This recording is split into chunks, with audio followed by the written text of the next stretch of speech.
같은 시대를 살면서 다른 상황에 처해 있는 그런 사람들이 있습니다. 같은 시대를 살고 있지만은 전혀 다른 모습을 취하고 있는 그런 사진들을 몇 컷 본 적이 있습니다.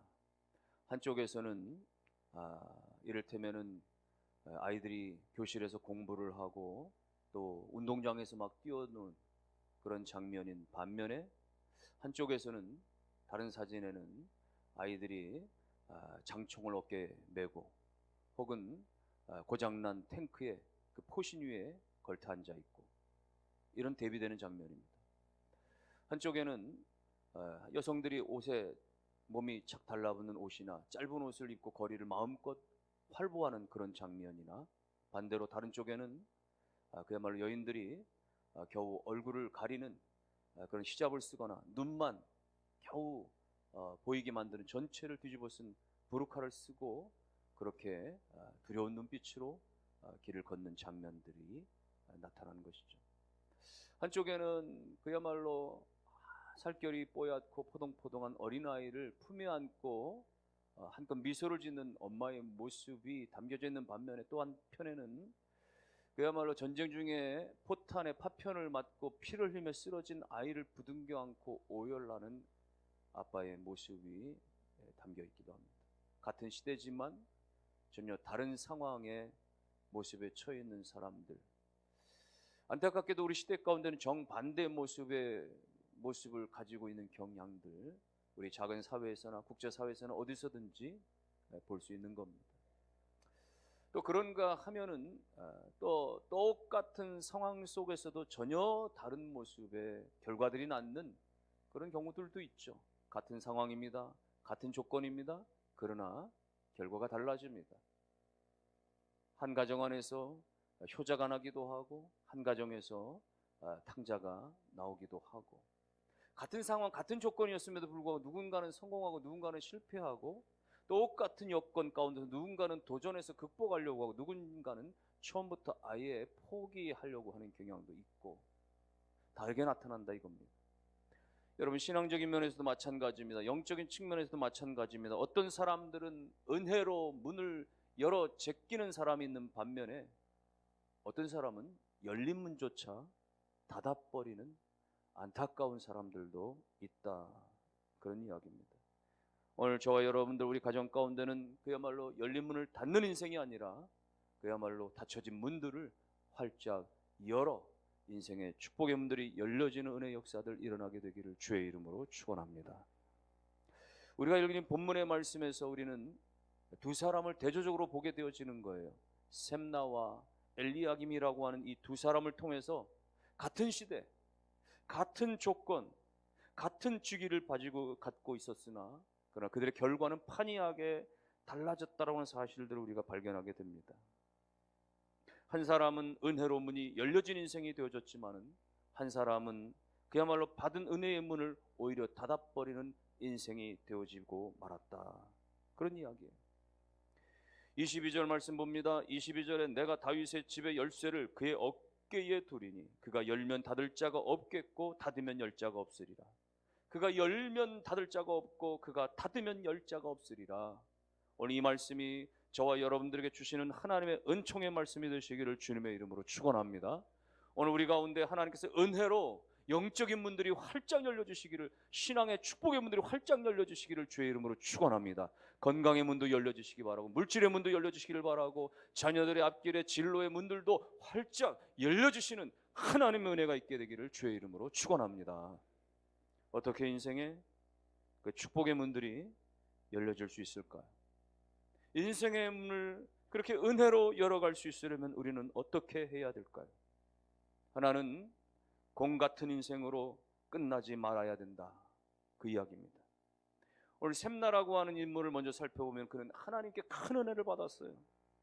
읽지 않았지만 15절에 보면 그는 나라의 국고를 책임지는, 왕궁을 도맡아서, 다시 말하면 궁중의 살림 전체를 맡은 그야말로 지금으로 말하면 국무총리급의 인물이었습니다. 왕의 총애를 한 몸에 받는 2인자였어요. 그래서 히스기야 때 말이죠, 그 나라가 아수르로부터 포위를 당하고 어려움 당했을 때에 그 아수르와 그 협상할 때 그 이쪽에서 그 고위 관료 세 사람 보낼 때 그 중에 한 사람이기도 했었거든요.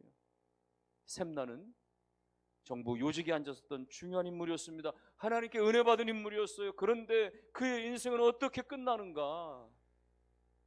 18절 말씀을 보면 하나님 말씀하시기를 반드시 너를 모질게 감싸서 공같이 광막한 곳에 던질 것이라. 이런 안타까운 말씀을 하세요. 반드시 너를 모질게 감싸서 공같이 광막한 곳에 던질 것이라. 여기 광막한 곳은요, 큰 나라를 의미하는 것인데요, 셈나는 애굽에 던져진다는 거예요.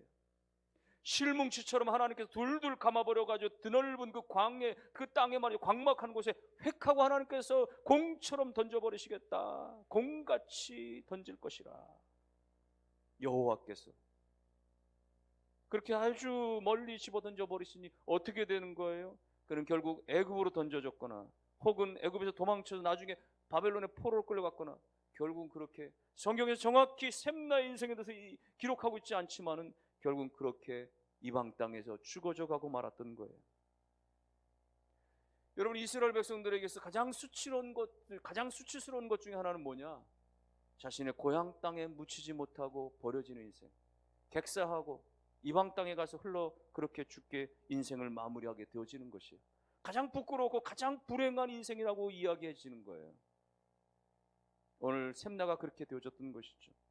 그는 자기 나름대로 자기 힘을 모아서 자기 권력을 가지고 말이죠, 자기의 무덤을 나름대로 화려하게 준비했었지만 그 무덤에 묻혀지는 것이 아니라 공같이 획 그렇게 던져져 버려서 수치스럽게 객사로 인생을 마감하고 말았던 거예요. 뿐만 아니라 그가 탈았던 화려한 마차들도, 영광스러웠던 그 수레들도 결국은 덩그러니 다 버려질 것이라고 그렇게 18절에 말하고 있습니다. 왜 그렇게 하시는 거예요? 왜 그런 일들이 일어나는 것이에요? 18절 중반에 보면은 그야말로 주인의 집에 수치를 끼쳤기 때문이다, 이렇게 표현해요. 주인의 집에 수치를 끼쳤기 때문이다. 여기 주인이 누군데요? 작게 말하면 그가 섬겼던 히스기야 왕이 될 수 있죠. 크게 말하면 그에게 은혜를 주셨던 하나님을 말하는 거예요. 주인을 향하여 수치를 끼쳤다 말이죠. 여러분, 지금 전쟁 중입니다. 아수르가 쳐들어왔어요. 아수르가 지금 이스라엘을 완전히 포위하고 있습니다.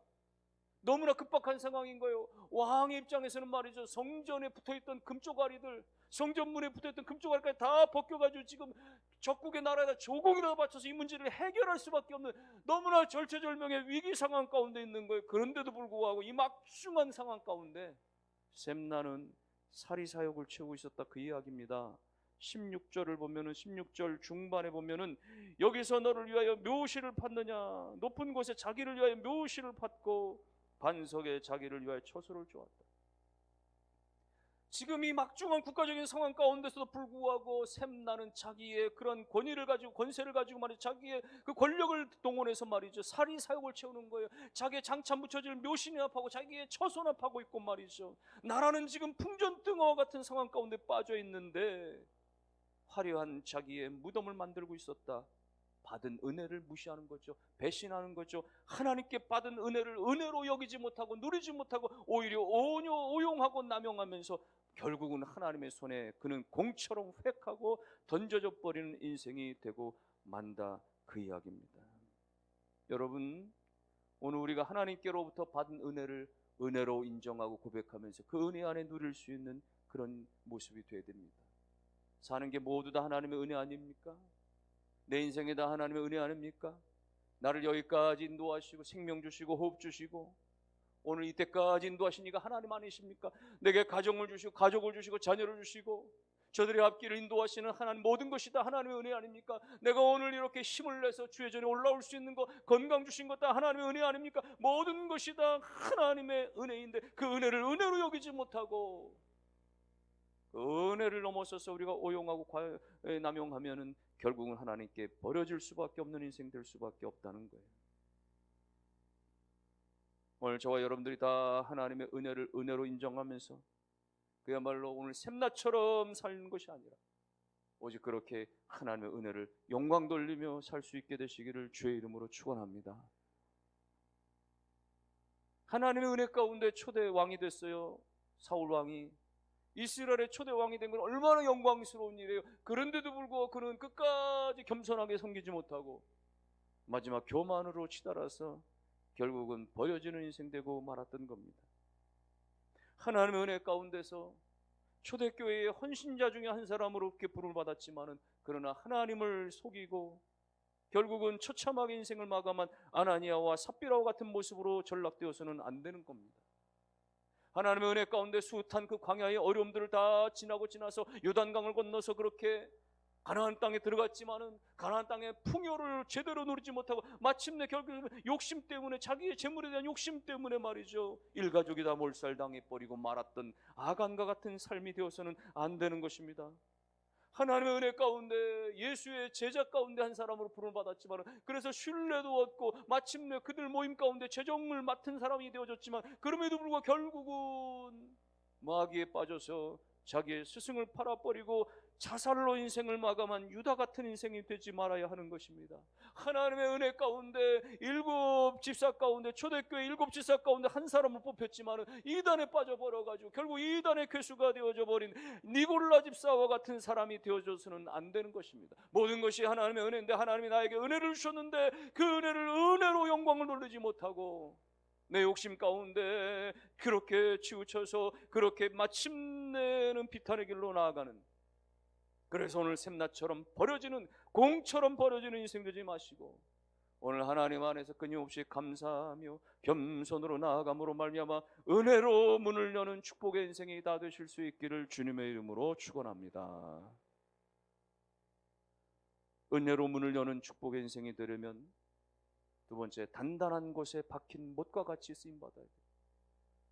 오늘 23절 말씀에 이렇게 기록합니다. 23절, 못이 단단한 곳에 박힘같이 그를 견고하게 하리니 그가 그의 아버지 집의 영광의 보좌가 될 것이요. 지금 엘리야김을 불러서 말씀하시는 거예요.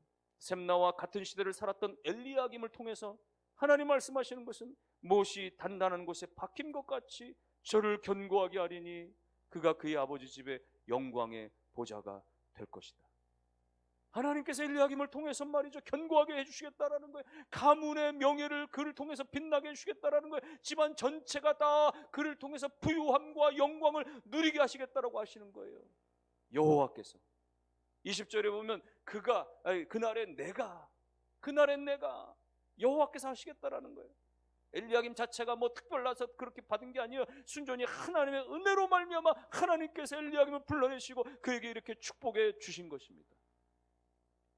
그래서 그날에 하나님께서 샘나를 내쳐버리시는 그날에 하나님께서 엘리야김을 부르시고 그에게 세 가지를 주시는 거죠. 샘나가 가지고 있었던 옷을 엘리야김에게 입혀주시고 샘나가 가지고 있었던 그 띠를 엘리야김에게 띄워주시고 그리고는 다윗의 집의 열쇠를 그에게 주신다 말씀하십니다. 여러분, 옷이나 띠는 뭘 말하느냐? 그 사람의 어떤 권세와 권위를 상징하는 것입니다. 신분을 상징하는 것이거든요. 다시 말하면 엘리야김에게 이와 같이 옷을 입혀주시고 띠를 띄워주신다라고 하는 것은 그에게 권세를 주시고 그에게 능력을 부어주신다, 그런 이야기예요. 엘리야김이 권세를 덧입으니까 하나님이 부여하신 그야말로 그 권위와 권능 가운데 붙들려지니까 어떻게 됩니까?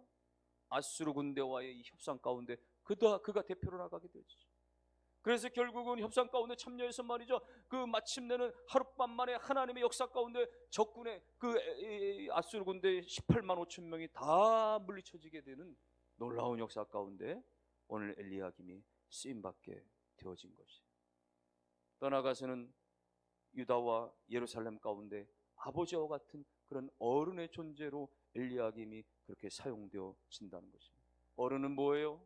한 집안의 가장과 같이 가족들을 보살피고 돌보는 자를 말하는 거 아닙니까? 그러니까 엘리야김은 그야말로 백성들을 보살피고 그야말로 돌봐줄 수 있는 그와 같은 권위 있는 자가 되게 하시겠다. 더군다나 그를 통해서 그가 열면 닫을 자가 없고 그가 닫으면 열 사람이 없게 하시게 하시는 그와 같은 놀라운 축복의 문을 여는 권세자가 되게 하시겠다라고 하는 축복의 은혜를 주시는 겁니다. 엘리야김 한 사람이 이렇게 복을 받으니까 하나님께서 그를 통하여 가문 가운데 온 집안이 다 그야말로 영광을 누리게 하시는 24절 말씀이 그 말씀 아닙니까? 그의 아버지 집의 모든 영광이 그 위에 걸리리니 그 후손과 족속되는 각 작은 그릇 종지로부터 모든 항아리까지니라. 오늘 한 사람 엘리야김이 하나님께 이렇게 단단한 곳에 박힌 못과 같이 그렇게 은총을 받게 되어지니까 그에게 온 집안이 걸려지는 거예요. 그의 후손들이 다 걸려지는 거예요. 아주 작은 종지로부터 항아리까지 말이죠. 여러분, 못 하나가 단단히 박힌 말이죠. 거기에 가방도 걸고 옷도 걸고 말이죠. 물건도 걸고 말이죠. 여러분, 못 하나에 말이죠. 최대 수백 킬로그램까지도 걸어 매달 수 있는 거죠. 오늘 엘리야김 한 사람이 단단한 곳에 잘 박힌 못과 같이 견고하게 하나님의 은혜 가운데 있게 되니까 그야말로 온 집안의 후손들이 다 그야말로 작은 자로부터 큰 자까지 말이에요. 이건 뭐예요? 다윗의 왕국 가운데 엘리야김의 그 후예들이 끊임없이 등용되고 끊임없이 그렇게 수익을 받는 축복의 역사가 일어난다라고 하는 사실입니다. 오늘 한 사람을 통해서 하나님의 축복의 문이 열려지게 하시는 하나님의 역사. 사무엘 한 사람이 하나님의 엎드려서 기도의 사람이 되니까 나라가 다 평안한 겁니다. 나라가 다 안정되어지는 것입니다. 나라가 영적으로 다 회복이 되어지는 것입니다. 바울 한 사람이 하나님 앞에 은혜 받고 그렇게 어려움과 난간에도 불구하고 전도자가 되니까 그야말로 온 세상 가운데 그야말로 놀라운 변화들이 일어나게 되어지는 거예요. 요나 한 사람이 하나님께 은혜를 받고 자기의 그 모든 국수주의의 그 편견을 다 벗어나서 니느웨에 가서 복음을 전하게 되니까 그야말로 멸망받을 니느웨 사람들이 회개하고 돌아와 멸망으로부터 벗어나게 되어지는 것이죠. 에스더 한 사람이 하나님께 은혜를 받고서 내가 죽으면 죽으리라 결심하고 그렇게 각오하고 말이죠. 그렇게 3일 동안 금식하며 기도하니까 그야말로 전체가 다 멸망 대량 학살 위기당할 위기에서 유다 백성들이 살아나는 은혜가 일어나게 되는 것이죠. 오늘 한 사람이 하나님께 큰 은혜를 받으며 그가 단단한 곳에 잘 박힌 못과 같이 쓰임받게 되어질 때 거기에 하나님께서 그야말로 많은 사람들이 걸려지게 하시고 걸려서 영광을 누리게 하시는 그와 같은 은총과 같이 여러분 가운데 그야말로 믿음의 단단한 그런 잘 박힌 못과 같이 하나님 앞에 쓰임받음을 말미암아 여러분의 가족들이 그 영광 가운데 다 걸려진 은혜들이 여러분의 가문이 걸려진 은혜들이 오늘 교회가 걸려진 은혜들이 하나님의 나라가 그 영광 가운데 걸려지는 은혜들이 일어나게 되시기를 주님의 이름으로 축원합니다. 오늘 우리가 은혜 받는 그런 문이 은혜의 문이 열려지는 그런 축복의 인생이 될 수 있으려면 무엇보다도 영원히 부서지지 아니하시는 예수 그리스도의 은혜를 덧입을 수 있어야 하는 거예요. 25절 말씀 보겠습니다. 25절 말씀 만군의 여호와께서 이르시되 그날에는 단단한 곳에 박혔던 못이 사그리니 그 못이 부러져 떨어짐으로 그 위에 걸린 물건이 부서지리라 하셨다라. 나 여호와의 말이니라. 그 날에는 여기 그 날에는 미래의 어느 시점이 되어지면 어느 순간이 되어지면 그 날에는 못이 삭아버린다. 단단한 곳에 박혔을자 할지라도 못이 삭을 때가 온다는 것이죠. 뽑혀진다는 것이에요. 그러면서 부러지고 떨어지고 부서지리라 이런 표현들 결국은 다 사라진다는 이야기. 여러분 이 불행한 말씀 말이죠. 저주와 같은 이 말씀 말이죠. 어쩌면 셈나를 향한 말씀이기도 하고 어떻게 보면 엘리야김에게 향한 말씀이기도 한 거예요.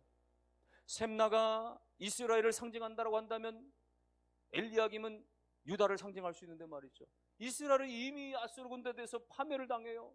이후에 나중에 이제 유다도 말이죠. 결국 잠시 보류는 되지만 영원한 것은 아니었어요. 유다도 결국 바벨론의 침공을 받아서 결국 멸망하게 됩니다. 그리고 포로로 다 끌려가게 되죠. 이건 뭘 말하는 것입니까? 단단한 곳에 박혔다 할지라도 그러나 그것이 영원한 것은 아니라는 거예요. 엘리야김이 단단한 곳에 박힌 못과 같이 그렇게 하나님 앞에 쓰임받지만 그것이 영원한 것은 아니라는 것이에요. 여러분 개인이나 나라나 어떤 것이든 영원한 것은 있을 수 없어요. 절대적인 것은 있을 수 없어요. 영원히 견고한 사람은 존재하지 않는 것이에요.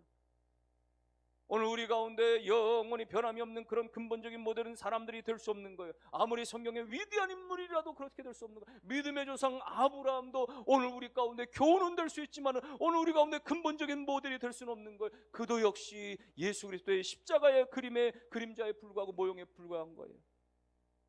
그 믿음 좋은 아브라함도 결국은 말이죠. 아내를 말이죠. 누이라고 말이죠. 2번이나 속인 바가 있었지 않았습니까? 그도 역시 말이죠. 하나님 말씀을 끝까지 믿지 못하고 종을 첩으로 들었던 적이 있지 않습니까? 여전히 허물이 있는 거예요. 지혜의 왕이었던 온 세계 열방이 다 그렇게 영광을 돌렸던 솔로몬도 말이죠, 우리가 근본적으로 그렇게 모델로 받을 수 없는 것은 그도 역시 수많은 그런 궁녀들을 거느리고 그렇게 이방신을 섬기는 사람들을 자기의 궁궐로 다 끌어들이는 그런 죄를 범하게 되어진 것이죠.